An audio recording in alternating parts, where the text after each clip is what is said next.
Está no ar mais um A Contrapelo, seu podcast de ciências humanas. Esta lucha es por otra civilización. Invadiram nossas terras, roubaram nossas riquezas. Reis, rainhas, príncipes, princesas. Olá pessoal, tudo bem com vocês? Está começando aí mais um podcast, né, do nosso A Contrapelo. E hoje a gente vai continuar, né, um pouquinho a nossa série sobre história e literatura, que ficou um pouco de lado, né, nos últimos tempos aí, devido à correria, né, dessa pandemia. Nós fomos, né, priorizando outras discussões importantes que foram aparecendo, mas agora a gente vai voltar, né, um pouco para conversar sobre isso. E para conversar com a gente hoje, né, nós convidamos aí o Iago. Tudo bom, Iago? Oi, tudo bom? Tudo bem. O Iago, né, estudante aqui do nosso curso de História, né? Você está no terceiro ou quarto período agora, Iago? Eu estou no quarto período. Passa rápido, né? Passa rápido. E ele integrou também no nosso grupo aí de estudos, né, História e Literatura, então também é um tema que tem te interessado bastante, né? É um tema que me interessou bastante na universidade, aí eu adentrei no grupo do Matheus, grupo de estudo, e infelizmente acabou parando por causa das questões da pandemia, mas me interessa bastante por esse tema, né? E já agradeço aqui por terem me convidado para participar do podcast também. Não, muito bacana. E para, né, e aí o Iago está incumbido, né, de me ajudar aí a conduzir a nossa conversa com a nossa segunda convidada, que é a professora Renata Del Sasso. Tudo bom, professora? Tudo bom, e com vocês? Tudo ótimo, né? A professora Renata, ela tem um interesse muito grande por essa relação entre história e literatura, né? Um debate importante aí que ela tem, né, colocado em suas pesquisas, né? Ela tem o bacharelado e o mestrado, né, pela Universidade Federal do Rio Grande do Sul e um doutorado, né, pela Universidade Federal do Rio de Janeiro, com um estágio aí em Yale, nos Estados Unidos. Além disso, ela também, né, tem um pós-doutorado na Universidade Federal do Rio Grande do Sul. Atualmente, ela é professora, né, de Teoria da História na Universidade Federal do Pampa, lá do Sul. Né? Um pouquinho longe, né, professora? Um pouquinho, só quase na fronteira com o Uruguai. O bom da pandemia foi encurtar as distâncias, né? Isso aí tem ajudado a gente. Além disso, né, a professora ela é pesquisadora, né, de um coletivo Humanas, né? Você quer falar um pouquinho dele para a gente, professora? Sim, o Coletivo Humanas é um coletivo de pesquisadoras que se formou agora durante a pandemia, né, com professoras e também alunas pós-graduandas, enfim, de todo o Brasil, né. A gente tem um site, né, que é humanasrede, né, .com, eu acho que é .com, mas tem também um perfil no Facebook, perfil no Instagram, e a gente tem um podcast que está no Spotify. Eu acho que se procurar ali Humanas ou Rede Humanas, deve aparecer facilmente, né? E a gente tem abordado aí assuntos relativos mais à questão de gênero, questões étnico-raciais. É um espaço para que pesquisadoras mulheres possam divulgar a sua pesquisa, né? É uma iniciativa bem interessante, assim, da qual eu tenho gostado muito de fazer parte, porque eu tenho aprendido bastante, além de conhecer outras colegas. Eu gostaria também de agradecer já o convite de vocês para participar do podcast. Confesso que é a primeira vez que eu participo de um podcast. Ah, bacana. Então fica aí, né, o convite aí para os nossos ouvintes também, desse outro trabalho, né, muito bacana que vem sendo desenvolvido. E é o que a gente precisa nesse momento, né? Discutir esses temas, ouvir sobre eles, né? Tá se atualizando, né? A todo momento para discussões assim que são antigas, né? Mas que agora estão ganhando mais força, né? Então a gente precisa estar sempre atento a isso também, né, professora? Sim, exatamente, né? São discussões que, na verdade, vêm sendo travadas no Brasil e fora dele há décadas, mas que agora, obviamente, ganharam um pouco de ímpeto, né? Um pouco de força. Muito bom. Então, pessoal, hoje nós vamos conversar um pouco sobre, né, como vocês já devem ter visto aí, né, no título da nossa fala, sobre as metodologias com fontes, né, ficcionais na pesquisa histórica, né? Nós já conversamos um pouco sobre o uso, né, de fontes ficcionais, com a importância disso, né, os diálogos que já vêm sendo colocados, só que hoje nós vamos tentar conversar um pouco sobre metodologias, ou seja, formas de trabalhar com esse tipo de documento, né? A primeira pergunta que eu queria fazer para você, professora, assim, né, antes de a gente entrar no nosso tema propriamente, o que te interessou, né, trabalhar aí com textos não canônicos, né, dentro da historiografia, com textos ficcionais, né? Então, na verdade, assim, a minha trajetória de pesquisa dentro da universidade já começou trabalhando com textos ficcionais desde que eu fui bolsista de iniciação científica. Eu participei de um projeto de um professor que era sobre relações de fronteira,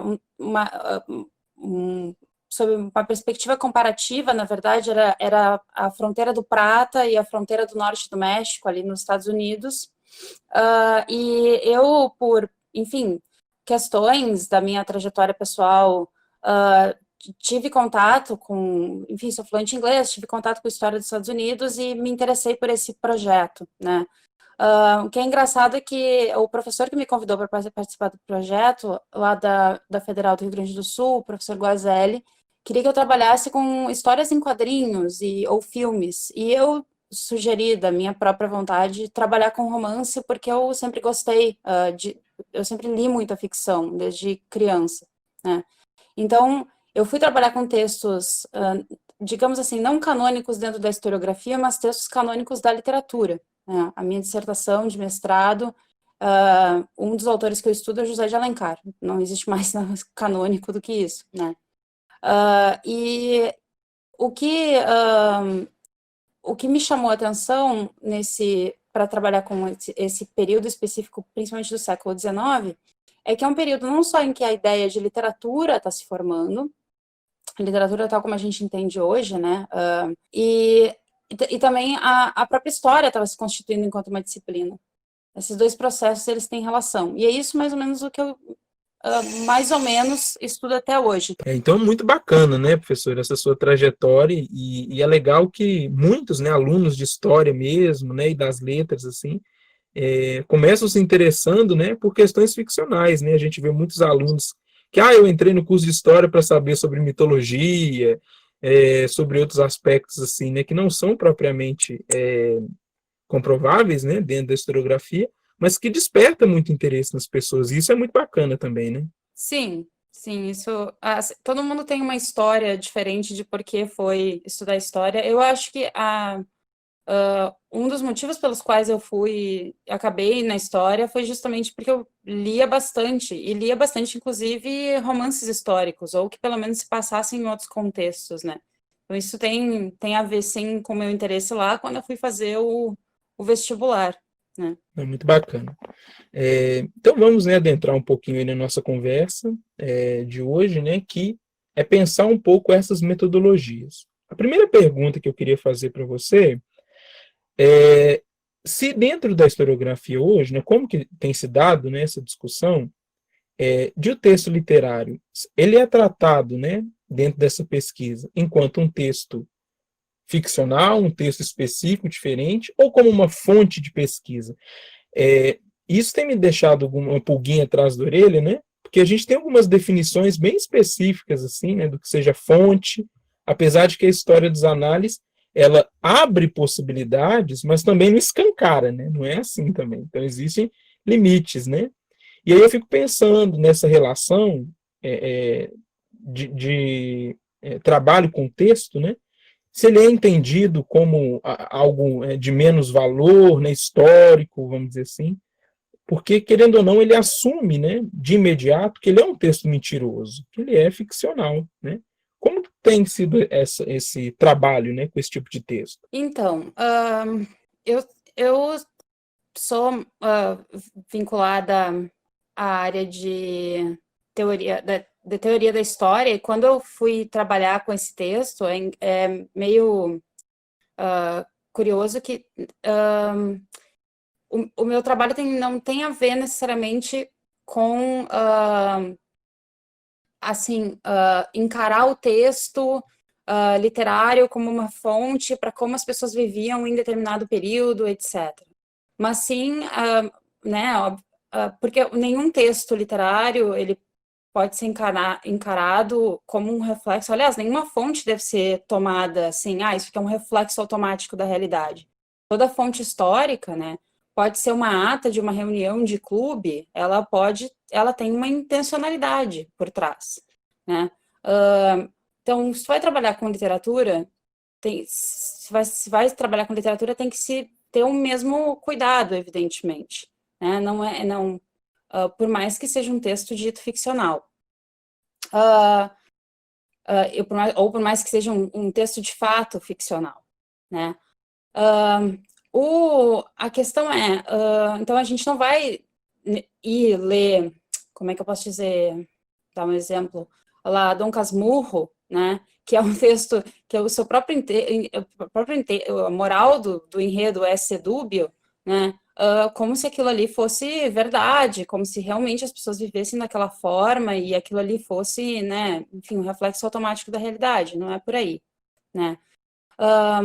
A ficção, ela é um discurso sobre a realidade, ou a ficção literária, no caso, ela é um discurso sobre a realidade, tanto quanto a história é um discurso sobre uma determinada realidade, né? Só que elas têm estatutos, evidentemente, diferentes.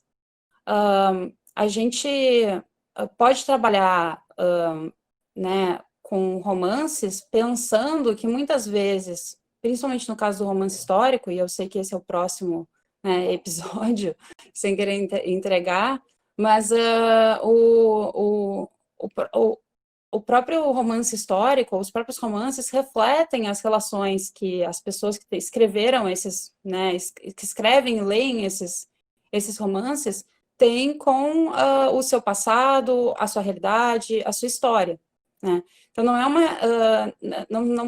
a gente não pode tomar essas obras, né, assim, é uma fonte, né, assim, nesse sentido mais que até os análises criticavam, né, objetivista, né, ou mais positivista, como vocês queiram, né.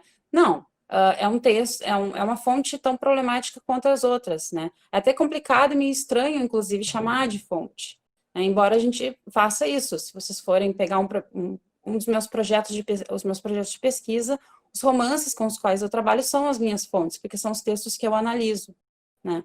Então, tem essa parte, assim, que é, enfim, tem esse potencial, né, de se analisar ali essas obras como um discurso sobre a realidade que foi produzido dentro de uma determinada realidade, dentro de um determinado contexto.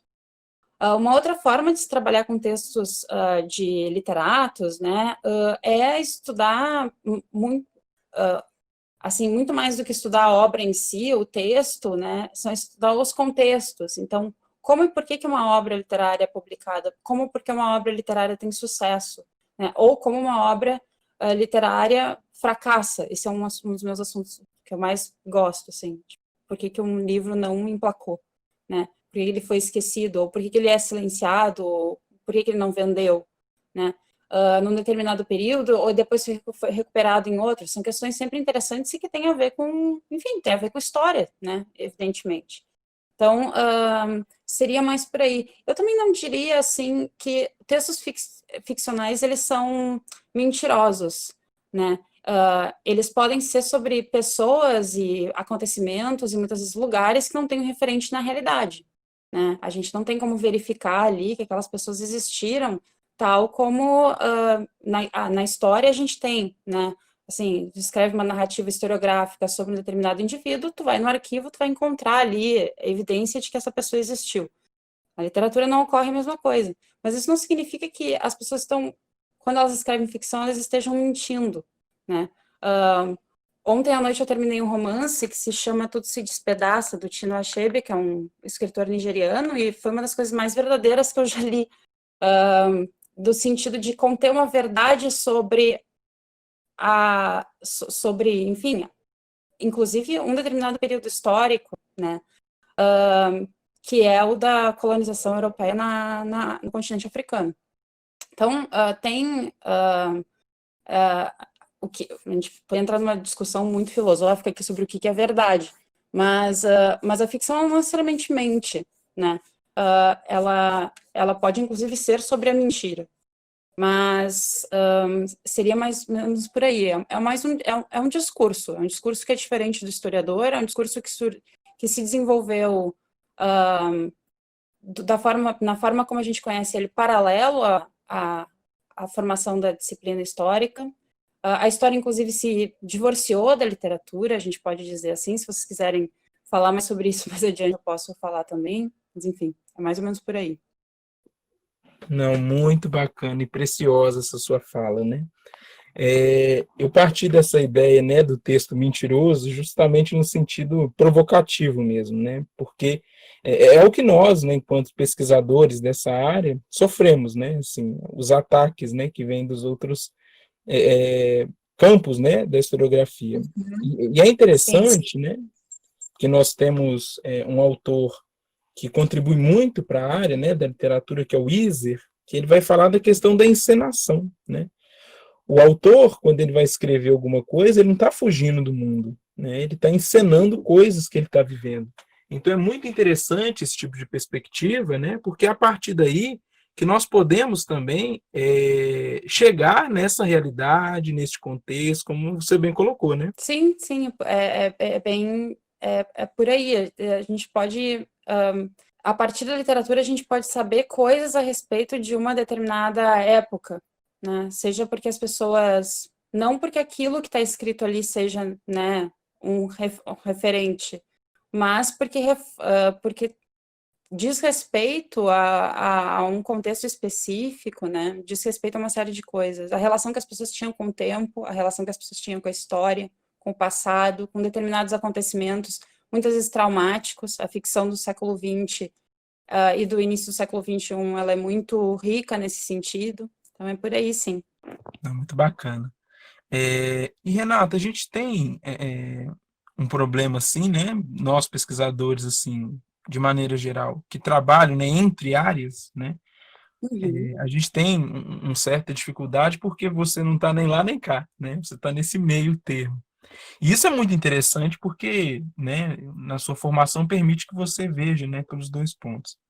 O professor José da Assunção Barros, né, ele chama a atenção da gente para quando a gente quer tentar trabalhar, né, interdisciplinarmente, um erro que é muito cometido, de maneira geral, né, é você querer enfiar, vamos dizer assim, o tema, as temáticas, as discussões de uma outra área dentro da sua, né, o que muitas vezes não dá certo, né, falta alguma coisa. Então a gente tem essa preocupação, esse cuidado, metodologicamente falando, de pegar emprestado, né, conceitos da outra área também, né, que é o que vai ajudar a estabelecer esse diálogo. Não tem como a gente analisar um texto literário, né, somente com as ferramentas da historiografia, né? A gente precisa usar um pouco do que os nossos colegas, né, estão produzindo dentro da área da literatura, né? Eu queria que você comentasse um pouquinho sobre isso. Isso é uma questão interessante, porque eu sou professora de teoria da história, então eu tenho que dar, enfim, eu ministro disciplinas que falam muito sobre a história da história, né? Sobre como a história se constituiu como disciplina, como é que a gente constituiu as nossas ferramentas metodológicas, e é impressionante como no século XX, boa parte dessas ferramentas elas são emprestadas das outras disciplinas, né, das chamadas ciências sociais, da literatura, que é o caso do giro linguístico, né, da economia, enfim, os análises que tu citasse antes, né, tem essa própria, essa particularidade, né. Então, os historiadores fazem isso o tempo todo. E sim, isso é para se reinventar, inclusive, enquanto pesquisadores, e para a história continuar, né, se reinventando enquanto disciplina. O que eu acho interessante e importante, assim, no trabalho com literatura, eu acho que tem algumas coisas que muitas vezes escapam, isso eu vejo muito com alunos, assim, e mesmo na minha própria trajetória, que é, assim, tomar cuidado com alguns aspectos formais do texto literário que muitas vezes nos escapam, né? Então, saber o que é um narrador, né? Saber como se constitui um enredo, uma trama, né, a relação, o que é um autor, o que significa essa noção de autoria, isso é sempre muito importante, né? Mas, de novo, não é nada que seja estranho ao trabalho do historiador, porque, né, a gente vai, quando um historiador vai para o arquivo e vai pesquisar determinadas fontes, ele tem que dominar, de certa forma, né, algumas questões que são intrínsecas àquela fonte com a qual ele ou ela está trabalhando, né? Então, isso vale para qualquer trabalho historiográfico, digamos assim, né? Não chega a ser muito diferente. Mas eu concordo contigo, Matheus, nesse quesito de, assim, de estar entre duas áreas, isso é sempre bastante complicado, e eu sou uma que volta e meia as pessoas me perguntam, tá, mas, né, o trabalho é de letras? Você é da letras? Você é da história? Como é que funciona isso? Né? Parece que é sempre meio que num limbo, assim. Mas enfim, mas isso acontece, isso é normal, e imagino que colegas que transitem entre outras áreas também sofram esse mesmo tipo de questionamento, enfim, né? Normal. Perfeito, perfeito. Iago? Professora, ainda na questão da interdisciplinaridade, o José de Assunção Barros, ele também fala um pouco de, como ele estudou música, ele fala um pouco de polifonia, né? Você conseguir juntar vários temas, assim, várias metodologias, mas ainda com uma harmonia sirva a história. E eu gostaria de perguntar se existe algum perigo metodológico de, ao invés da interdisciplinaridade, que você vai usar ferramentas, né, no nosso caso da literatura, dentro da história, o pesquisador meio que se perder nisso e acabar fazendo um trabalho que não fique nem tanto historiográfico, nem tanto literato. Às vezes ele pode ser puxado mais para um tema. Existe um perigo do pesquisador se perder fazendo isso? Eu acho que, eu não sei, eu tendo a achar estranho essas questões de assim, barreiras disciplinares que são muito rígidas, assim, porque as ciências, assim, não... as ciências humanas, elas dialogam entre si o tempo todo, né? De modo geral. Então,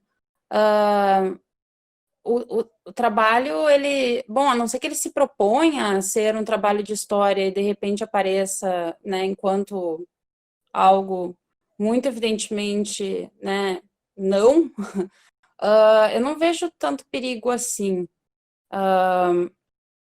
mas eu não vejo tanto perigo assim, né? Tanto que é muito comum, muitas vezes, em bancas de avaliação, né? Pelo menos várias das quais eu já frequentei, em que essas áreas dialogam, né? As diferentes áreas das ciências humanas, tem um trabalho de antropologia avaliado por um historiador, ou um trabalho da história avaliado por alguém das letras, né, ou da antropologia, ou da sociologia, ou da ciência política. Então, isso é muito, né, e ninguém ali vai dizer, não, isso é um trabalho da minha área, ou isso é um trabalho dessa área. Não, o que importa é que haja uma proposta de pesquisa e que o aluno consiga responder aquelas perguntas que ele fez de forma satisfatória, né. Então, eu não vejo tanto perigo assim, né. Claro, existe um período... É óbvio que vão haver atritos, é óbvio que vão haver questionamentos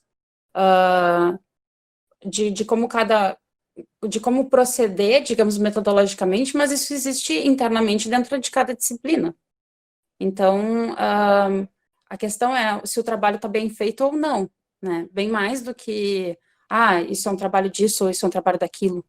Eu acho que é bem por esse caminho, né? No sentido de que a gente está entre, né? Mas a gente não precisa produzir algo circunscrito, né, a uma metodologia ou outra, a gente pode literalmente estar entre elas, né, caminhando aí, produzindo coisas, né, etc. Quer fazer um comentário, Iago? De volta aí? Sim, eu gostei bastante da resposta, né? Principalmente para mim que sou um graduando, né? Que ainda estou no caminho para aprender a mexer com fontes, com metodologias diversas, né? E principalmente que participo de um grupo de estudo de história e literatura e sempre tive um pouco dessa dúvida. E achei que foi bem respondido. Muito obrigado. Bacana.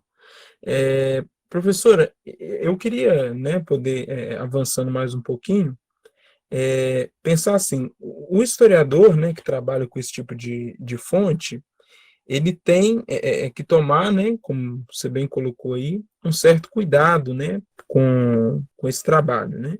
Mas aí eu fico pensando, e eu vou reproduzir uma pergunta, né, que já me foi feita, e eu fiquei meio com medo, né, de dar uma resposta muito evasiva, de pensar assim, quando a gente estuda, né, um texto historiográfico, né, uma fonte, que, entre todas as aspas possíveis, né, é verdadeira, como você bem já colocou.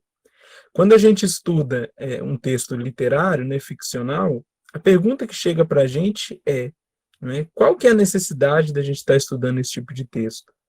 E eu queria ouvir, né, de você, se você tem alguma reflexão sobre, já pensou sobre isso, né, ou já ouviu alguma pergunta parecida. Sobre a necessidade de se estudar literatura? Em perspectiva histórica, porque as pessoas questionam, elas falam, né, assim, quando você estuda a história, a gente tem, entre aspas, uma ideia de construir aí um discurso sobre o passado verdadeiro e tudo mais, né? Só que quando a gente vai para a ficção, inverte um pouco, né, o tema assim, central que a gente deveria trabalhar, né, que é com essa noção de verdade. Então as pessoas muitas vezes questionam, né, por que a gente está trabalhando com textos ficcionais dentro da história. Então já é uma pergunta que me já foi feita e eu fiquei assim, né, meio encucado com isso. Eu queria ver se você já ouviu essa pergunta ou parecida, ou se tem algum pensamento sobre. Já,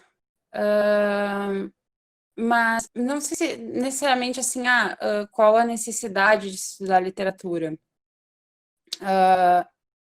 Mas eu acho que, mas sim, talvez a pertinência ou, né, por que que tu não, por que que tu não vai para um arquivo, ao invés de ficar em casa e lendo romance ou em biblioteca, enfim. Isso, é mais ou menos esse tipo de coisa, né? Exato, sim, sim, sim, sim. Teve um amigo uma vez que brincou comigo, que ele dizia, tu gosta de ficar de pantufa em casa, né? E eu respondi que sim. Na época eu não gostava, inclusive, de acordar cedo, então trabalhar em arquivo seria muito horrível. Mas, né, mas assim, eu acho que assim, é claro que dá para responder muito facilmente essa pergunta, assim, dizendo que, na verdade, o historiador ele se preocupa com, né, o que homens, mulheres, e inclusive pessoas que não se, né, encaixam em nenhuma dessas categorias, produziram no passado, ou, né, ou fizeram no passado, e viveram no passado, né, e esse passado ele pode ser tanto mais longínquo quanto mais recente. E a questão é que a literatura, querendo ou não, ela faz uma parte imensa. A ficção, de modo geral, ela não precisa ser só literatura, né? Ela pode ser cinema, ela pode ser quadrinhos, ela pode ser, inclusive, videogame. Isso é uma coisa que eu falo para os alunos, o olho brilha, assim. Vocês podem estudar videogame, se vocês quiserem. Porque isso mobiliza as pessoas, né? Um exemplo que eu gosto muito é o fato de que as pessoas se chamam no Brasil Iracema, por exemplo, que é um nome que o José de Alencar inventou, né? As pessoas leem livros, elas se sentem mobilizadas por aquilo que elas leem, né? De variadas formas. Então, isso, evidentemente, são ações humanas. Então, isso interessa ao historiador, né? A forma com que a gente muitas vezes elabora determinados eventos do passado, ela se dá muitas vezes por via da ficção, né? E de uma forma que, por exemplo, Hayden White, que é um historiador que não é, enfim, muito bem visto em alguns círculos, em alguns círculos de historiadores, ele fala isso num texto que se chama O Faro da História, né, que é de 1966. Então, a forma, então, para mim é muito óbvio que a literatura é importante, para além de ser importante na minha vida pessoal, né, mas também na forma como ela afeta uma determinada sociedade, ou como ela diz coisas a respeito de uma determinada sociedade, né, numa determinada época. Perfeito, professora, muito bom. E só uma última, né, questão aí para a gente ir finalizando esse episódio, é pensar, né, que o Christian me chamou a atenção, né, para a gente lembrar da fala do Legoff, né, que todo texto, né, toda produção narrativa, etc., ela é ficcional de alguma maneira, né? E aí cabe ao historiador não ser ingênuo nisso, então ele tem que se atentar para esses interdiscursos, né, subliminares ali em qualquer tipo de texto, né? O historiador que não pode ser ingênuo, né, ao achar que está diante da verdade por estar diante de um documento, né, já canonizado pela historiografia. Eu queria, se possível, né, que você só comentasse assim para a gente fechar, essa ideia de que a própria ciências humanas, né, de maneira geral, ela cresce, né, nasce e se desenvolve a partir da interdisciplinaridade, né? Não tem como a gente pensar as ciências sociais sem a relação dela com a história, com a antropologia, da mesma forma a história sem as outras, né? Então é pensar um pouco disso. Aí se você puder fazer um comentário.